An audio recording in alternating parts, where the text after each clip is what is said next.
केंद्र सरकार की तरफ से आपको बता दें कि देश के अंदर घरेलू गैस यानी सीएनजी और पीएनजी के दाम को तय करने को लेकर एक बड़ा फैसला लिया गया है। जी हाँ, केंद्रीय मंत्री अनुराग ठाकुर की तरफ से कहा गया है कि अभी तक जो घरेलू गैस की कीमतें थी वो अंतर्राष्ट्रीय बाजार के आधार पर तय होती थी। यदि अंतर्राष्ट्रीय बाजार में दाम बढ़ते थे तो तेल कंपनियों को, गैस की कंपनियों को कहीं ना कहीं घाटा उठाना पड़ता था और उसके बाद तेल कंपनियां भी जो अपने दाम है वो बढ़ा देती थी। लेकिन अभी पिछले कुछ दिनों के अंदर आपको बता दें कि एक कमेटी का गठन किया गया था। किरीट पारिक की अध्यक्षता में ये कमेटी बनाई गई और इस कमेटी के सुझाव के तौर पर अब केंद्र सरकार ये नया फॉर्मूला कीमतों को तय करने में लगाने वाली है। थोड़ा सा फॉर्मूले को लेकर जो जानकारी है वो आप तक देते हैं।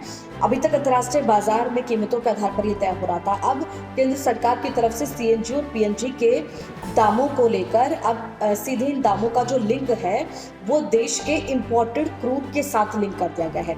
इम्पोर्टेड क्रूड के आधार पर आपको बता दें कि जो दाम है वो सीएनजी और पीएनजी के तय किए जाएंगे। यानी यदि ये फॉर्मूला लागू होता है तो लगभग 10% की कमी आ सकती है। यानी कि अगर हम बात करेंगे तो जो भी कीमतें हैं उनका 10% कम पूरे देश के अंदर सीएनजी और पीएनजी की जो कीमतें हैं वो होंगी यदि इस नए फॉर्मूले को पूरी तरह से इसका इम्प्लीमेंटेशन होता है।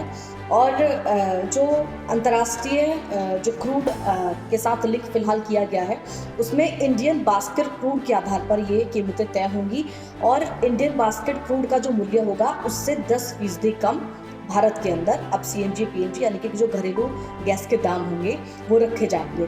और जिस तरह से केंद्र सरकार इस नए फॉर्मूले को पूरी तरह से इम्प्लीमेंट करने की पूरी तैयारी कर रही है, यदि ये जल्द से जल्द इम्प्लीमेंट होता है तो कहीं ना कहीं सीएनजी और पीएनजी को लेकर आम लोगों को देश के अंदर बड़ी राहत यहाँ पर महसूस हो सकती है।